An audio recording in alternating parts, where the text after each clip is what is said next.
Guys, कुछ वक्त पहले मैंने अपने चैनल पर कुछ सीरियल किलर की डॉक्यूमेंट्री अपलोड की थी। लेकिन आज जिस सीरियल किलर के बारे में मैं आपको बताने वाला हूँ, उसके सामने ये ज़ोडियक वोडियक कुछ भी नहीं है। इस सीरियल किलर की स्टोरी को मैं आपको किसी मूवी की तरह सुनाने की कोशिश करूँगा। यह सच्ची घटना आपको डराने के लिए, बहुत डराने के लिए काफ़ी है। तो अगर आप रात को ये वीडियो देख रहे हो तो इसे अभी के लिए सेव कर लो और कल सुबह इसे देख लेना। और जो बच्चे कुछ लोग हैं जो इस वीडियो को अभी भी देखना चाहते हैं, कृपया आप इस वीडियो को अपनी जिम्मेदारी पर देखिए। इंट्रो में ज़्यादा बकवास नहीं करेंगे तो शुरू करते हैं आज की खतरनाक और डरा देने वाली स्टोरी, जिसका टाइटल है the secret life of a serial killer. कहानी की शुरुआत होती है इंडियाना के एक फार्म हाउस से, जिसका नाम था Fox Hollow Farm. Fox Hollow Farm एक बहुत ही सुंदर और आलीशान फार्म हाउस था, जिसमें ज़रूरत की हर एक चीज़ मौजूद थी। इंडियाना में रहने वाले लोगों के लिए ये एक सपनों का घर हुआ करता था, जिसे हर कोई अच्छे से अच्छे और महंगे से महंगे दाम में खरीदने के लिए तैयार था। लेकिन सिर्फ तब तक जब तक इसकी असलियत लोगों के सामने नहीं आई। यह घर था हर्ब बर्मिस्टर का, जो कि एक सक्सेसफुल बिजनेसमैन था। हर्ब बर्मिस्टर, जो कि इस घर का मालिक था, वो एक बहुत ही जोशीला और बहुत ही अच्छे स्वभाव का व्यक्ति था। भले ही वो एक बहुत ही सक्सेसफुल बिजनेसमैन था, लेकिन फिर भी उसका नेचर ऐसा था कि वो हर गरीब और अमीर इंसान के साथ एक ही तरह का स्वभाव रखता था, कोई भेदभाव नहीं। उसके इसी नेचर की वजह से आस पड़ोस के सभी लोग उससे बात करना पसंद करते थे। और वो हर महीने अपने फार्म हाउस पर पार्टी ऑर्गेनाइज करवाता था, जिसमें वो आस पड़ोस के सभी लोगों को इनवाइट करता था। उस वक्त तक अगर कोई उसके पड़ोसी से हर्ब के बारे में पूछे तो सभी हर्ब के बारे में ये जानते थे कि वो एक बहुत ही अच्छा पड़ोसी और बहुत ही अच्छा पति भी था, यानी वो शादीशुदा था। लेकिन एक बात जो किसी भी पड़ोसी को नहीं पता थी, वो ये थी कि हर्ब के इस फ्रेंडली नेबरहुड कैरेक्टर के पीछे एक बहुत ही भयानक राक्षस छुपा हुआ था। हर्ब बर्मिस्टर एक बहुत ही शातिर सीरियल किलर था, जिसने 2 दर्जन से भी ज्यादा हत्याएं की थी। हर्ब बर्मिस्टर के बारे में और गहराई से बात करें तो बचपन से ही वो एक बीमारी का शिकार था, स्किज़ोफ्रेनिया। हर्ब बर्मिस्टर का जन्म इंडियाना में हुआ था। वो हर्बर्ट एलिजाबेथ बर्मिस्टर के 4 बच्चों में से सबसे बड़ा था। बचपन से ही वो बहुत ही ज़्यादा शरारती था और कुछ कुछ हरकतें तो उसकी ऐसी थी जो बिल्कुल भी नॉर्मल नहीं थी। जैसे बचपन में हर्ब बर्मिस्टर मरे हुए जानवरों के साथ खेलना पसंद करता था। स्कूल में भी कभी वो टीचर की टेबल पर टॉयलेट कर देता था, तो कभी क्लास बंक करके अपने से बड़े बच्चों के साथ फुटबॉल खेलने चला जाता था। इन्हीं हरकतों के चलते जब उसका मेडिकल चेकअप करवाया गया तो पता चला कि वो एक दिमागी बीमारी से जूझ रहा है, जिसका नाम है स्किज़ोफ्रेनिया। और इलाज ना होने के कारण उम्र के साथ साथ उसकी ये हरकतें भी बढ़ती चली गईं। लेकिन हर्ब बर्मिस्टर बचपन से ही बहुत ही ज़्यादा अट्रैक्टिव और एनर्जेटिक था। वो बहुत जल्द ही लोगों के साथ घुल मिलकर उनसे दोस्ती कर लेता था। उसके इसी व्यवहार की वजह से किसी को यह भनक तक नहीं लगी कि वो अंदर से एक बीमारी का शिकार है, एक ऐसी बीमारी जो आगे जाकर 2 दर्जन से भी ज़्यादा जिंदगियां लेने वाली थी। जब तक हर्ब बर्मिस्टर दूर दराज के लोगों को मार रहा था, तब तक किसी को भी उस पर शक नहीं हुआ। लेकिन जब हर्ब बर्मिस्टर के आसपास के लोग धीरे धीरे करके गायब होने लगे, तो पुलिस इन्वेस्टिगेशन से सबका शक धीरे धीरे करके हर्ब बर्मिस्टर की तरफ जाने लगा। लेकिन जैसे ही पुलिस का शक और ज़्यादा मजबूत हुआ, वैसे ही हर्ब बर्मिस्टर अपना घर छोड़कर वहाँ से भाग गया। और इसी के साथ कुछ ही दिनों में उसने आत्महत्या कर ली। लेकिन घर छोड़ के जाने से पहले उसने अपने घर में एक लेटर छोड़ा था, जिसमें उसने घर छोड़ के भागने का रीज़न बताया था। उसमें उसने बताया कि उसका बिजनेस पूरी तरह से ठप पड़ चुका था और बिजनेस के डूबने की वजह से उसकी वाइफ भी उसे छोड़कर चली गई। लेकिन इस लेटर में भी उसने अपने द्वारा किए गए किसी भी मर्डर का कोई भी जिक्र नहीं किया। उसने ये मर्डर क्यों और कैसे किए, ये राज भी हर्ब बर्मिस्टर के साथ ही चला गया। लेकिन पुलिस को अपनी इन्वेस्टिगेशन तो करनी ही थी। तो इन्वेस्टिगेशन के दौरान जब हर्ब बर्मिस्टर के घर की यानी फॉक्स हॉलो फार्म के गार्डन की खुदाई की गई, तो उन्हें हजारों इंसानी हड्डियों के अवशेष मिले, जिनकी पहचान करने पर पता चला कि ये सभी लोग जो दफनाए गए थे, वो सभी हर्ब बर्मिस्टर के जान पहचान वाले थे। हर्ब बर्मिस्टर की सुसाइड के बाद यह घर पूरी तरह से खाली हो चुका था। यहाँ इंसान रहना तो क्या, इस घर के सामने से गुजरना भी पसंद नहीं करता था, क्योंकि इन सब घटनाओं के बाद ये सबको पता चल चुका था कि ये एक सीरियल किलर का घर है और किलर ने इस घर के आंगन में लोगों को दफना रखा है। और इसी के चलते इस घर को खरीदने के लिए कोई भी इंटरेस्टेड नहीं था। हालांकि फॉक्स हॉलो फार्म एक बहुत ही आलीशान घर था, जहां इंडोर स्विमिंग पूल से लेके पार्टी हॉल और हर वो चीज़ थी जिसकी लोगों को ज़रूरत होती है। लेकिन फिर भी ऐसे घर को कौन ही खरीदना चाहेगा जिसका पुराना मालिक एक सीरियल किलर था, और जिस घर का आंगन एक आंगन कम बल्कि एक कब्रिस्तान ज़्यादा था। और देखते ही देखते 10 साल बीत गए और 10 सालों तक ये घर ऐसा का ऐसा ही खाली पड़ा रहा। लेकिन 10 सालों बाद यानी 2006 में एक शादीशुदा कपल इस घर की खूबसूरती से बहुत ही बुरी तरह से अट्रैक्ट हो गया। उनको ये बात पता तो थी कि यह घर एक सीरियल किलर का घर है, लेकिन वो इस घर से इतना ज़्यादा अट्रैक्ट हो चुके थे कि उन्होंने उसी वक्त वहाँ के रियल एस्टेट एजेंट को कॉल लगाया और उन्हें बोला कि हमें इस घर को अंदर से देखना है। इस कपल का नाम था मिस्टर रॉब और उनकी वाइफ विकी। मिस्टर रॉब और विकी ने जब फॉक्स हॉलो फार्म को अंदर से देखा तो उन्हें पहली नज़र में ही ये पसंद आ गया और उन्होंने इस घर को खरीदने का फैसला कर लिया। उसके कुछ हफ्तों बाद ही मिस्टर रॉब और विकी अपने 2 बच्चों के साथ फॉक्स हॉलो फार्म में शिफ्ट हो गए। मिस्टर रॉब कार डीलरशिप में काम करते थे और उनका एक एम्प्लॉय भी था जिसका नाम था मिस्टर जो। मिस्टर जो रॉब के एम्प्लॉय के साथ साथ एक अच्छे दोस्त भी थे।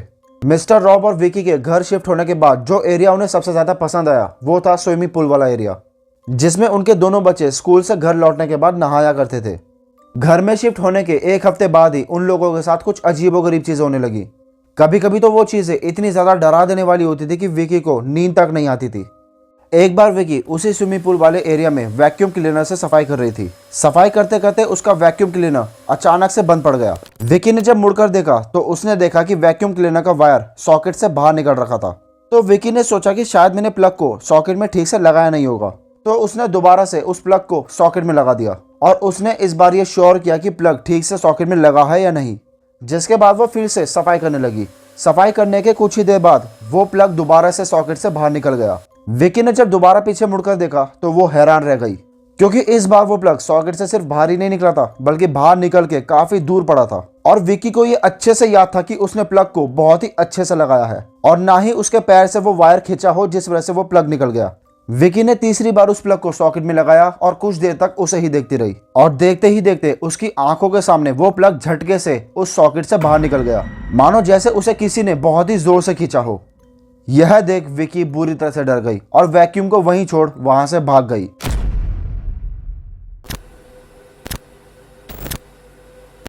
जैसा कि मैंने बताया था कि मिस्टर रॉब और मिस्टर जो दोनों कार डीलरशिप में काम करते थे और मिस्टर जो अक्सर काम पे आने के लिए लेट हो जाया करते थे, क्योंकि मिस्टर जो मिस्टर रॉब के घर से करीब 2 घंटों की दूरी पर रहते थे और वो मिस्टर घर के आसपास कोई घर ढूंढ रहे थे। तभी मिस्टर रॉब ने उन्हें कहा कि मेरे घर के पास ही एक अपार्टमेंट खाली पड़ा है जो कि हमारी प्रॉपर्टी का ही हिस्सा है, अगर तुम चाहो तो वहां पर रेंट के तौर पर रह सकते हो। ये सुनते ही मिस्टर जो अगले ही दिन अपना सामान उस अपार्टमेंट में शिफ्ट करने लगे। अपार्टमेंट में शिफ्ट होने के कुछ ही दिनों बाद मिस्टर जो के साथ भी वहां पर कुछ अजीबोगरीब चीजें होने लगी, जैसे कि बुरे सपनों का बार बार आना। कभी कभी तो मिस्टर जो उन सपनों से डरकर बीच रात में ही उठ जाते थे और फिर बच्ची कुछ ही रात जाग कर बिताते थे, जिस वजह से उनकी तबीयत में भी बदलाव आने लगे। रात को तो वो उन सपनों की वजह से सो नहीं पाते थे और दिन भर भी वो बहुत ही ज्यादा थका हुआ महसूस करते थे और कभी कभी उन्हें अपने बदन पर काफी दर्द हुआ करता था।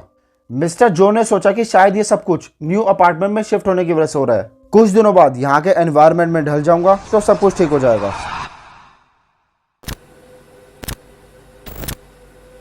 उसके अगले ही दिन विक्की अपने घर के बाहर बैठकर अपने पति से बातें कर रही थी कि तभी उन्हें अपने घर के पास वाले जंगल में एक आदमी दिखाई पड़ता है जो कि रेड टी शर्ट पहने हुए था और बहुत देर से उन्हें देख रहा था। जब विक्की ने उसकी तरफ देखा तो वो अचानक से जंगल में भाग गया। विक्की ने सोचा कि ऑब्वियसली हम एक सीरियल किलर के घर में रह रहे हैं और 10 सालों तक यहाँ कोई भी रहने नहीं आया, इसलिए शायद आस पड़ोस के लोग हमें आश्चर्य से देख रहे हों। तो उसने उस रेड टी शर्ट वाले लड़के को इग्नोर कर दिया। ठीक है, अब वापस से मिस्टर जो के घर चलते हैं। रात के करीब 11 बज रहे थे। मिस्टर जो अपना काम खत्म करके सोने जा रहे थे। अचानक से उनके घर के दरवाजे पर किसी ने दस्तक दी, मतलब किसी ने उनके मेन डोर पर नॉक किया। मिस्टर जो के हाथों में कुछ सामान था, इसलिए उन्होंने दरवाजे पर आए आदमी को बोला कि रुको, मैं 1 मिनट में दरवाजा खोलता हूँ। लेकिन तभी उस दरवाजे पर नॉक करने की आवाज बहुत ही ज्यादा तेज हो गई, इतनी तेज कि लग रहा था कि बाहर आया आदमी दरवाजा ही ना तोड़ दे। ये सब देखकर मिस्टर जो ने दरवाजा खोला तो उन्होंने देखा कि वहां पर कोई भी नहीं है। लेकिन उससे भी चौंका देने वाली बात तो ये है कि दरवाजा खोलने के 1 सेकंड पहले तक वो नॉक करने की आवाज आ रही थी। तो सिर्फ 1 सेकंड में वो बंदा अचानक कहाँ गायब हो गया। मिस्टर जो ने अपने पालतू कुत्ते की तरफ देखा तो वो भी दरवाजे के बाहर देखकर घुर्रा रहा था। मिस्टर जो ने सोचा कि शायद मेरा कुत्ता बाहर घूमना चाहता है, तो वो अपने कुत्ते को लेकर बाहर टहलने चले गए। लेकिन कुछ दूर अपने कुत्ते के साथ टहलने पर उन्हें लगा कि शायद कोई उनको लगातार घूर रहा है। दरवाजे वाले हादसे से तो वो पहले से ही डरे हुए थे और अब उनके साथ ये घूरने वाली हरकतें भी होने लगी। और जैसे ही वो जंगल के पास पहुंचे तो उनका कुत्ता जोर से जंगल की तरफ भौंकते हुए भागने लगा। जो ने जब जंगल की तरफ देखा तो उन्हें वही रेड टी शर्ट वाला आदमी दिखा जो उस दिन विक्की को दिखा था। वो जंगल की ओर जाना तो बिल्कुल नहीं चाहते थे, लेकिन वो अपने कुत्ते को ऐसे छोड़ भी नहीं सकते थे, क्योंकि वो अपने कुत्ते को बहुत ही ज्यादा प्यार करते थे। इसलिए उन्होंने जंगल में जाने का जोखिम उठा लिया। और जैसे ही वो जंगल की तरफ अपने कुत्ते को लेने गए, वैसे ही वो रेड टी शर्ट वाला आदमी उनकी आंखों से धीरे धीरे करके ओझल होने लगा, जिसे देखकर वो और भी ज्यादा डर गए।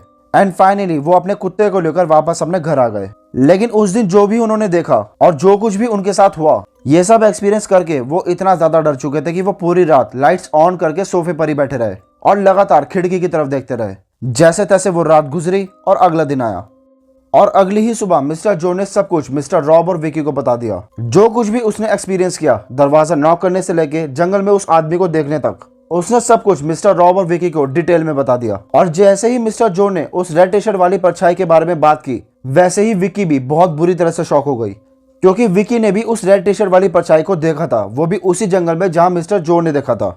धीरे धीरे करके दिन बीता और एक बार फिर से रात हो चली। मिस्टर जो हमेशा की तरह अपने अपार्टमेंट में बैठकर अपना काम कर रहे थे। तभी अचानक से एक बार फिर उनके डोर पर किसी ने नॉक किया, लेकिन इस बार मिस्टर जो ने बड़ी हिम्मत करके पहली ही बार में दरवाजा खोल दिया।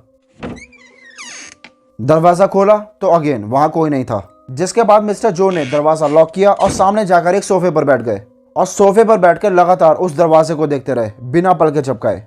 करीब 5 से 10 मिनट तक वो उस दरवाजे को यूं ही देखते रहे और 10 मिनट बाद वो दरवाजा अचानक से एक झटके के साथ खुल गया। वो दरवाजा इतनी जोर से खुला कि मानो किसी ने उस पर बहुत ही जोर से लात मारी हो। यह देख मिस्टर जो की जान हलक तक आ पहुंची, और जाहिर है ऐसी घटना अगर किसी के साथ भी आधी रात को होगी तो हर कोई डर के मारे वहां से भाग जाएगा। मिस्टर जो ने भी कुछ ऐसा ही किया। वो तेजी से अपने कुत्ते को उठाकर घर से बाहर भाग गए। कुछ दूर जाकर जब उन्होंने पीछे मुड़कर देखा तो एक बार फिर से उन्हें वो रेड टी शर्ट वाले आदमी की परछाई दिखी। मिस्टर जो जैसे तैसे अपने कुत्ते को लेकर मिस्टर रॉब और विकी के घर पहुंच गए और उन्हें सारी बातें सुनानी चालू कर दी। उन्हें यह समझ ही नहीं आ रहा था कि आखिर उनके साथ ये चल क्या रहा है। उन्होंने अपने दिल को दिलासा देने के लिए यह सोचा कि शायद ये जो भी भूत हमें दिखाई दे रहे हैं वो सभी हर्ब बमिस्टर के हुए शिकार हैं। ये वही लोग हैं जिन्हें हर्ब बमिस्टर ने मारकर यहाँ पर गाड़ दिया था, पर ये सब अच्छे लोग थे, इसलिए ये हमें शायद कुछ नुकसान नहीं पहुंचाएंगे। ऐसा सोचकर उन्होंने कुछ देर के लिए अपने आप को दिलासा दिया और हर्ब बमिस्टर के बारे में इन्वेस्टिगेशन करने लगे। मतलब हर्ब बमिस्टर ने जिन जिन लोगों को मौत के घाट उतारा था उन विक्टिम्स के बारे में इंटरनेट पर छानबीन करने लगे, जिसके बाद उन्हें 2 दर्जन से भी ज्यादा लोगों की इन्फॉर्मेशन मिली। उन्हें पता चला कि सबसे ज्यादा मर्डर हर्ब बमिस्टर ने उसी स्विमिंग पूल के पास किए थे जिसमें रॉब और विकी के बच्चे खेलने जाते हैं। और साथ ही साथ उन्हें यह भी पता चला कि जितने भी लोगों को हर्ब बमिस्टर ने मारा था वो सभी लोग जवान थे और कुंवारे थे। इसके कुछ दिनों बाद तक तो सब कुछ शांत रहा, लेकिन एक रात मिस्टर जो हमेशा की तरह अपने काम से लौटकर रात को अपने घर आए और घर आकर अपना काम करने लगे कि तभी उन्हें अपनी किचन में कुछ हलचल होने का एहसास हुआ। उन्हें किचन में रखे बर्तनों के टकराने की आवाज आ रही थी। पहली बार उन्हें लगा कि शायद कोई चूहा या फिर कोई बिल्ली होगी, लेकिन देखते ही देखते उन बर्तनों के टकराने की आवाज और ज्यादा तेज होने लगी। मिस्टर जो जब अपने किचन के पास गए तो उन्हें चाकू से किसी बर्तन पर रगड़ने की आवाज आई। वो अजीब सी चुभने वाली आवाज आती है ना, जब लोहे की चीज को एक दूसरे से रगड़ते हैं, बिल्कुल ऐसी ही आवाज उन्हें किचन से आ रही थी। जिसके बाद जब वो अपनी किचन के अंदर पहुंचे तो उन्होंने देखा कि सब कुछ बिखरा पड़ा था, सिर्फ एक चीज को छोड़कर। उन्होंने देखा कि सभी चाकू एक लाइन में अरेंज करके रखे हुए थे, और ऐसी चीज कोई चूहा या फिर कोई बिल्ली नहीं कर सकती। जब उन्होंने किचन को और ज्यादा गहराई से देखा तो उन्होंने देखा कि दीवार पर चाकू के गहरे गहरे निशान हैं जो पहले वहां कभी नहीं थे, मानो जैसे उन निशानों की मदद से कोई उन्हें कुछ बताना चाह रहा हो। मिस्टर जो ने मन ही मन में सोचा कि अब बस बहुत हुआ, ये साला जो भी है अगर ये मुझसे बात करना चाहता है तो यही सही। जिसके बाद मिस्टर जो किचन के अंदर अपना फोन लेकर आए और रिकॉर्डिंग चालू करी। मिस्टर जो ने रिकॉर्डिंग चालू करके कुछ सवाल करने शुरू करे, जैसे कि किचन में कौन है और तुम मुझसे क्या चाहते हो। इन सब सवालों का सामने से कोई भी जवाब नहीं आया। किचन में एकदम सन्नाटा था। मिस्टर जो ने एक बार फिर से पूछा कि कौन है मेरी किचन में। करीब 30 मिनट तक अपनी माथा पीछी करवाने के बाद वो वापस से अपनी टेबल पर आते हैं और इस रिकॉर्डिंग को गहराई से सुनने लगते हैं। पहली बार में तो उन्हें कुछ भी सुनाई नहीं दिया, लेकिन जब उन्होंने उस ऑडियो को दोबारा गहराई से सुना तो रियल में तो उन्हें कोई भी जवाब नहीं सुनाई दिया था, लेकिन उस ऑडियो में सामने से एक रिप्लाई आया था। आप खुद ही सुनो। Who keeps walking in the kitchen? Who keeps walking in the kitchen? Mister जो ने पूछा कि आखिर किचन में है कौन, तो सामने से रिप्लाई आया, द मैरिड वन। लेकिन आपको याद होगा कि हर्ब बमिस्टर ने जिसको भी मारा था वो सभी जवान और कुंवारे लोग थे, यानी वो सभी सिंगल थे, उनकी शादी नहीं हुई थी। तो आखिर ये था कौन जो बोल रहा था कि मैं शादीशुदा हूं। अब अगर आपने इस वीडियो को शुरू से ध्यान से सुना होगा तो शायद अब मुझे बताने की जरूरत नहीं है द मैरिड वन कौन था।